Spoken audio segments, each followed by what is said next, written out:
dalu Mbak Elisa. Sugeng dalu Mbak Limbo. Pripun kabare? Oh HP no. Senadyan to aku ora patio mirip karo sing Kediri. Oh iya. Ning Mbak Limbo kudu tetap semangat ya Mbak Limbo. Nah.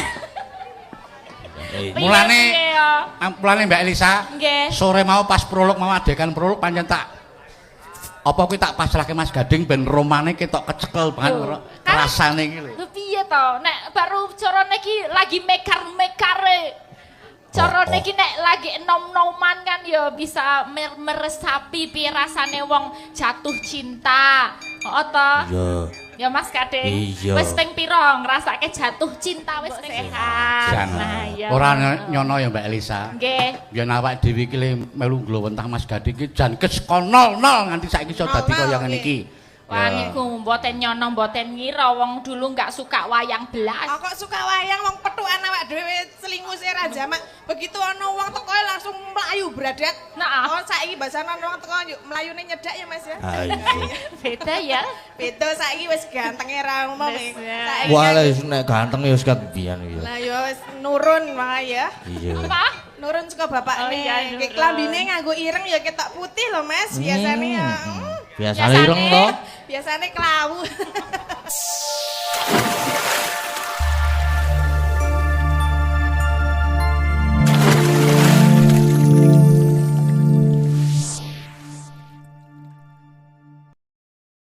Ya Mbak Tatin sekalian Mbak Elisa supaya enggal padha jumeneng.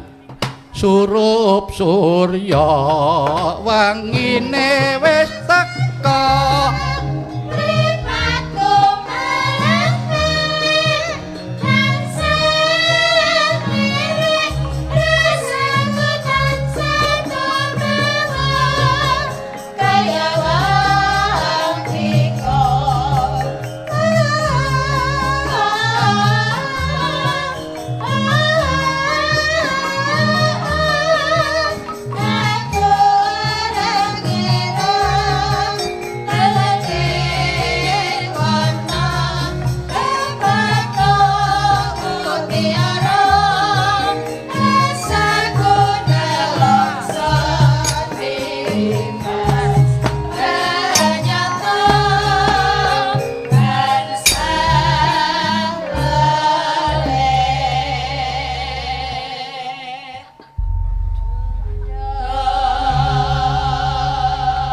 Nduk anakku Limbo, Piye, Pak? aku mbagekke sing sepuh, kowe mengko mbagekke sing enom. Aku Mbak Tatin, sampean sing Mbak Elisa. Oh iya. Dadi bagiane ben dhewe-dhewe.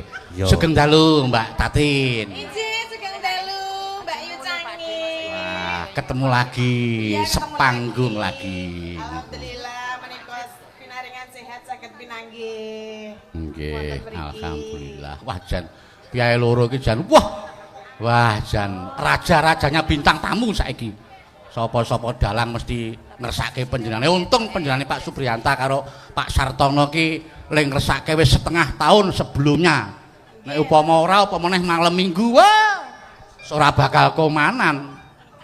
Niki nggih alhamdulillah nggih saged sowan. Niki Mbak Elisa nggih ning sesuk angel iki niki nek kaya kula free. Angele piye? Angele Mas Yuni iki kan luweh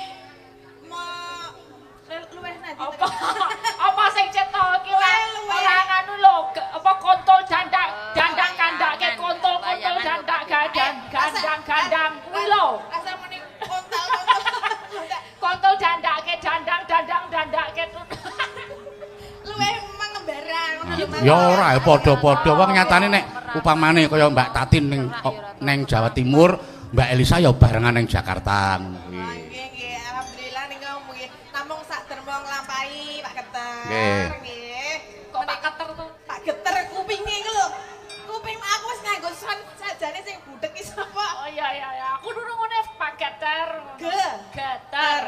Nah, iki pancen sing dituku-tuku ya Mbak Tatin karo Mbak Elisa, menyapa sing sepuh-sepuh ya sih padha kepareng lenggah. Oh nggih, menika sugeng rawuh kagem sedaya Bapak Ibu. Nggih, menika wujudipun kula nggih ngenten menika Pak Bu. Nek dereng napa biasane ning ndelok tengen HP sak menika Mresani. mendelok Mendelok, heeh. Ciri khasmu mendelok. Mendelok wonten HP nggih menika wujude asli nggih ngaten menika. Kok wujud to, Mbak? Lah apa? Nek wujud ki kan carane kowe ki apa cair apa padet apa itu wujud. Lah, berarti Nek apa? menungso kok wujud. Nek wujud ki kaya apa? Benda apa medi-medi. Medi-medi, memedi, medi-medi. Menungso tuh apa? Masa ya wujud Pak Geder? Pasuryan. Pasurian Kok gitu se- loh. Aja diwujud-wujud. Pasurian dinggo aku dhewe mosok aku basake aku dhewe. Ya wis nek ora gelem pasuryan ya rupane ngono. Ya wis rupaku kaya Ngono malah cetok. nggih ngaten iki Ki lho rupaku. rupaku iki lho kaya ngene.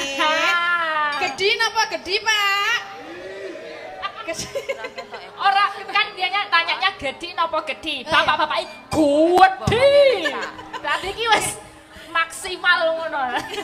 Nggih niki nderek ndedonga kagem Mbak Nuri kalian Mas Wahyu menika tasyakuran pernikahan mugi dados keluarga ingkang sakinah mawaddah warahmah. Nggih mugi enggal Pikantuk kanugrahan. pikantuk putra putri. Momongan. Momongan ingkang soleh lan soleha. Pokoknya langgeng sak lawase hanya maut yang memisahkan ngono ya. Amin Allahumma amin. Nggih, menika nggih matur sembah nuwun kalian Pak Supri. Pak Supriyanta. Pak Supriyanta. Ki asline ya tangga panjenengan wong ya Nggih. duwe dalem neng Renak Nggudian, terus duwe neng kene, terus wingi rong suwe wingi neng Nusupan wingi wayangan awak dhewe ya panjenengan duwe dalem neng kono. nggih. Ya duwe dalem neng Sentolo. Jenengan ngertos boten ten Sentolo menika sak kelurahan kalian kula lho, Pak. Wingi ya dawuh karo aku ngono kuwi mulane gandeng Mbak Tatin ki tanggane Pak Supriyanta. Mbak Tatin aja full bayarane. Walah, Ya kok kudune nyumbang Mbak Eling nyumbang ki biasa ki bener, ora Mbak. kok. justru aku ki malah kapusan, Sa. kok kapusan. Lah aku nek ngerti sing ngundang Pak Supri ya ora gur semene lho. Lah, Lah yo tak delke ngono omahe pirang-pirang iki.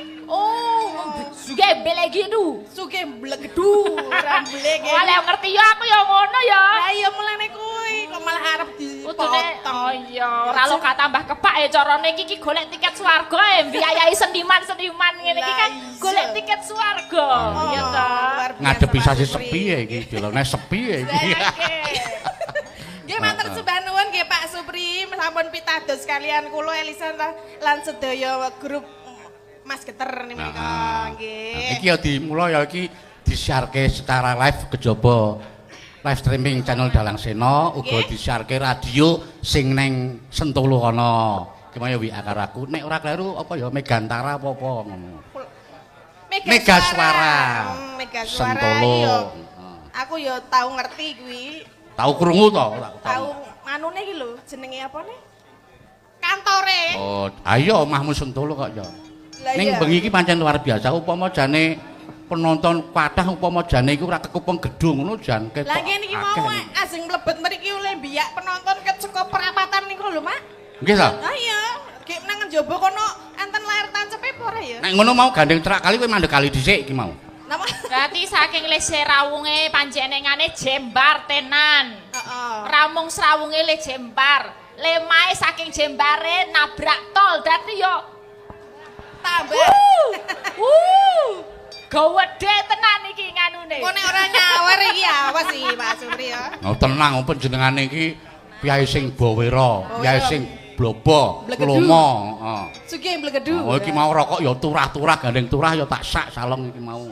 Ya wis. Ayo wetekno nek turah streaming wis, Nggih. gamelan wayang wis. Ya ora apa-apa, ngono ya. Kruson ya wis, Wis. kanca-kanca wis rata. Nek turah berarti dadi aku. Iki wis rezekine dhewe-dhewe. Dadi nek wis rata ya umpama ana turah kuwi wis rezekine sapa sing duweni. Sing penting kanca-kanca wis Ah nggih, lho. rata. Genti Mbak Elisa ben dibakekke Oke, Mbak Lili. anakku limbu. Nah, Mbak ya, Le. Limbu. Sugeng dalu Mbak Elisa. Sugeng dalu Mbak Limbo.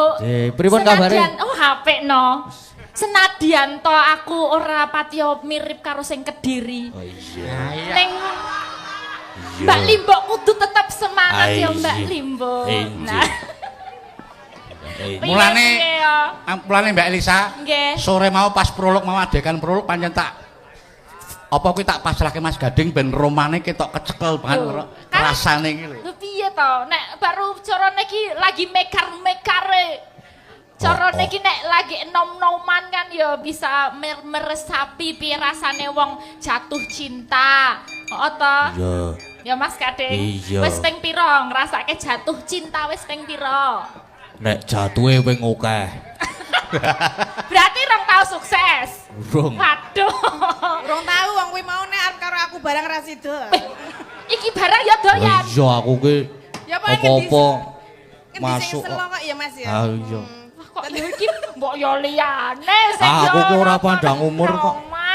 Ora penting iki gemati kok sa. Hmm. Nek umpamane cantik, ayu, lencir kuning nek menyakiti ya Wah. padha ae ya ta. Oh ya mbeborosi ya. Hah? Nek iki kan cetha, duit ya oke. Saya beborosi nek kuwi.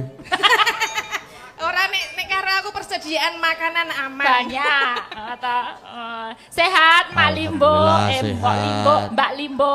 Ya, Dek, sehat, Dek, sehat. Dek Limbo Dek ya. Limbo. Dek Limbo sehat. Jan. Nah, ya. Ora nyono ya Mbak Elisa. Nggih. Yen awak dhewe iki le melu glowentah Mas Gading iki jan kesko 0-0 nganti saiki iso dadi kaya ngene iki. Wah niku mboten nyono mboten ngira wong dulu enggak suka wayang belas. Kok suka wayang wong petukan awak dhewe selinguse ra jamak. Begitu ana wong teko langsung mlayu bradat. Nah. Oh saiki basane ana wong teko yuk mlayune nyedak ya Mas ya. Ah iya. Beda ya. Beda saiki wis gantenge ra umum Wis, ya. Saiki Wah kan- lek nek ganteng ya wis kebian iki. Lah ya wis nurun wae ya. Iya. Apa? Nurun saka bapakne. Oh, iya, nurun. Ki klambine nganggo ireng ya ketok putih lho Mas. Biasane ya. Biasane ireng to. Biasane klawu. Niki saiki ketok putih resik jan dijaga ya Mas. Resik, nek Jangan resik, sampai jerawatan. Nanti ndak nek jerawatan ndak anu apa jenenge nandake nek apa kae? Apa? Puber. Puber apa ngono. Ya ora apa-apa nek ana jerawat berarti ana sing ngangeni. Oh, ngono. Iya, itu malah nek iso jerawat ki sing akeh berarti le ngefan le ngangeni akeh ngono lho.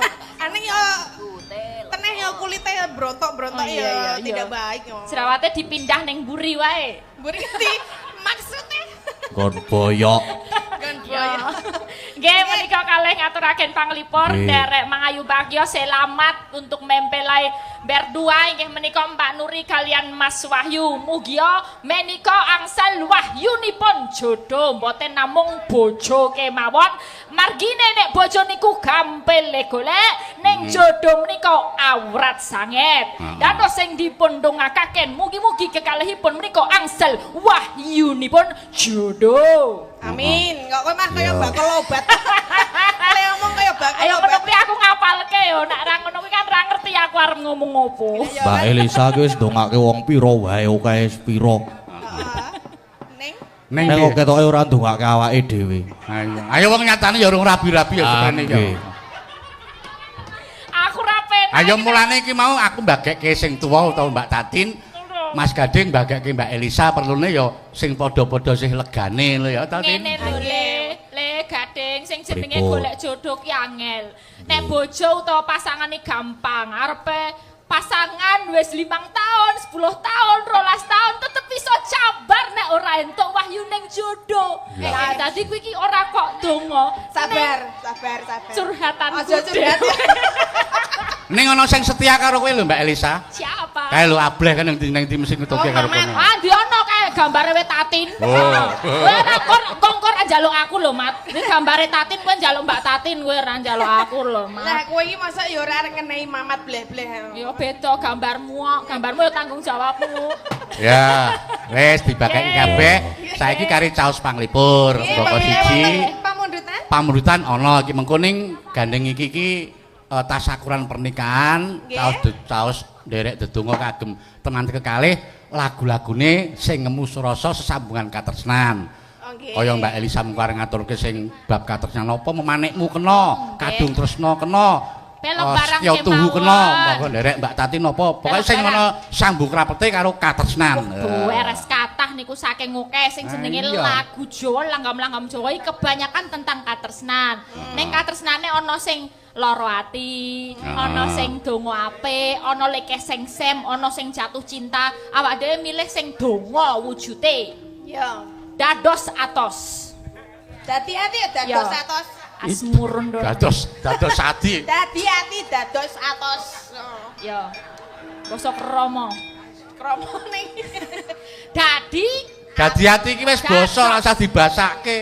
Hah? Padha karo prenggondane dadi prenggendanten.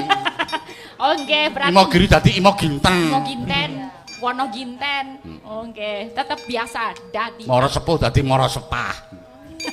Apa Mbak Elisa tembange? Nek niku Asmerendono. Oh, iya. Dados atos wau napa nggih? Dadi ati. Ya, monggo dibawani. Ya urut tua. Sing tuwa sapa iki? Ambo. Ora tuwa berarti bubas. Oh iki Mbak ya.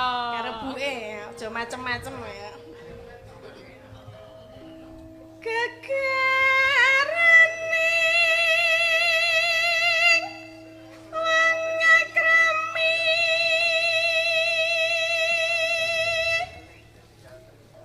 teteh bandhat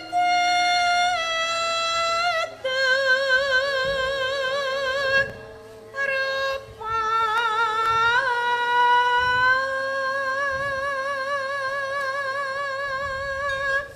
Seragame dasare wis nyawit karo pengrawit ya Mbak awak dhewe. Kono ijo botol. Ijo tegese iki lho jodone. Heeh. Oren, apa oren? Apa sah? Aja nganti leren nanggone nresnani garwane. Oh. Sing ditabuh iki jenenge gamelan, wernane coklat. Tegese cocok dan melekat. Wah, elok e. Aku iki ndone dalange. Apa? Batik. Batik. Aduh, angel. Ba. Ba. Ayo Ding, aku wis delok lho streaminge. Ba. Ba. Badala. Ba. Apa ya ba iki? Basuki bareng-bareng Bagyo Mulya. Ba. Wis. Ora sida. Ayo Mbak Lisa. Ya. Among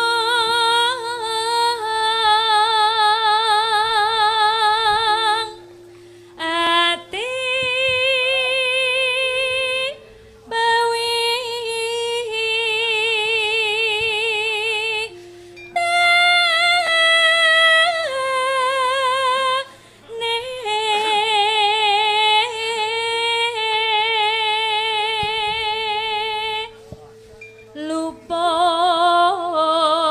luput pisan kena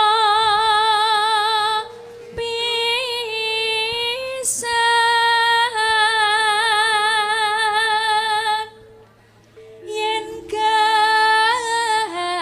gampang luwih gampang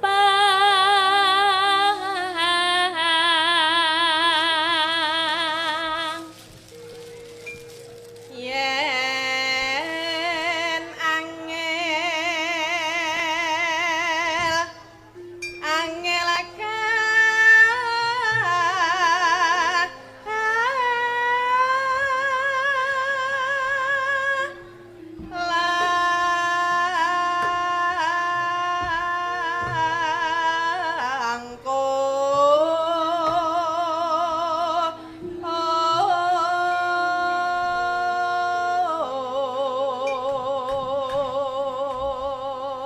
Ya, Mbak Elisa sing ngegongke neno. dan kena tinumbas arta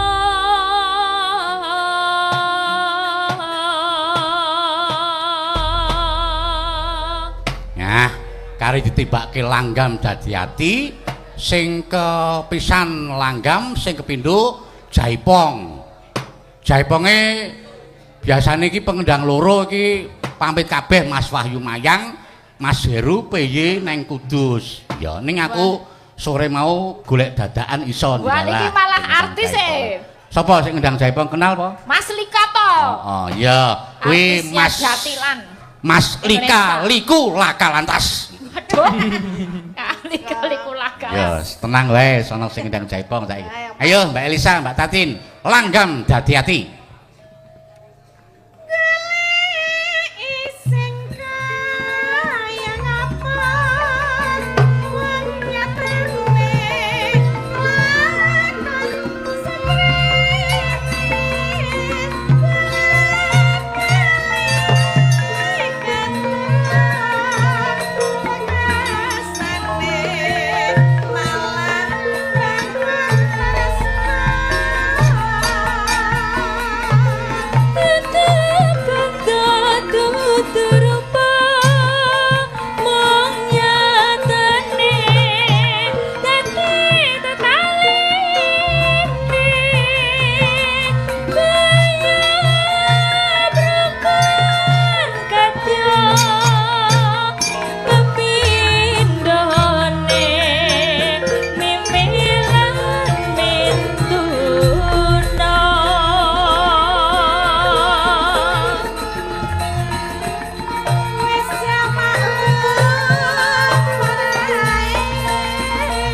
Kaget ya Mbak Elisa, Mbak Tatin. Gimana? Formasinya iki ganti-ganti ya mergo yo banjurane pirang-pirang sing biasane ngrebab saiki ngendang. Sing biasane gambang masulikin saiki ngrebab.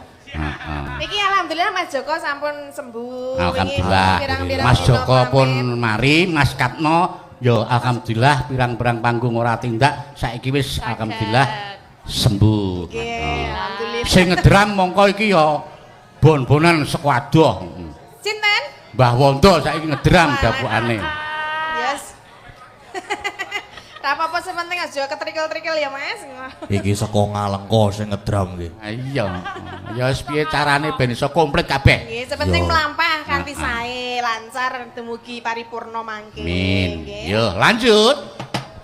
Rina wengi dadi-dadi wong prasaja alas bebutene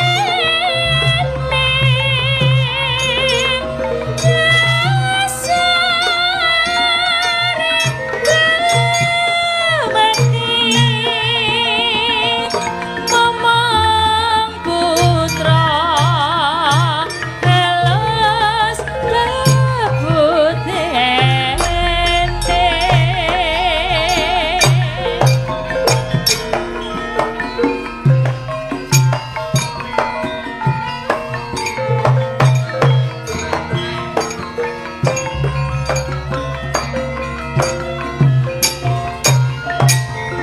Ayo Mas Lika.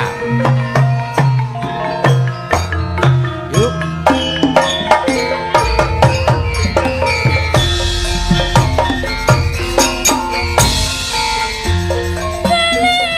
sing kaya ngepet wong nyatane kelakon saprene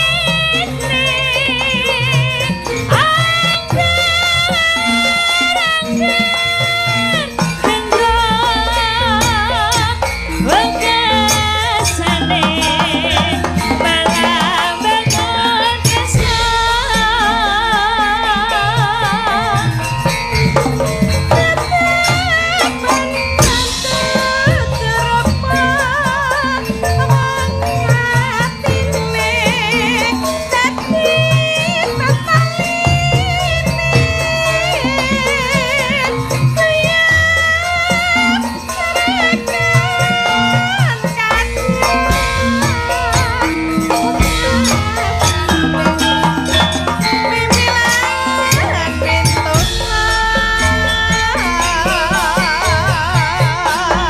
wis malume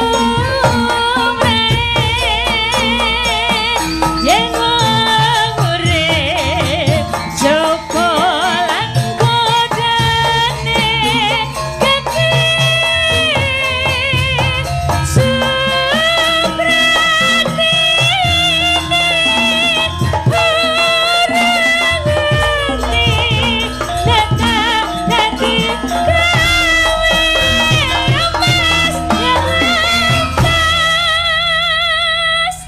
Ya, wah, ye.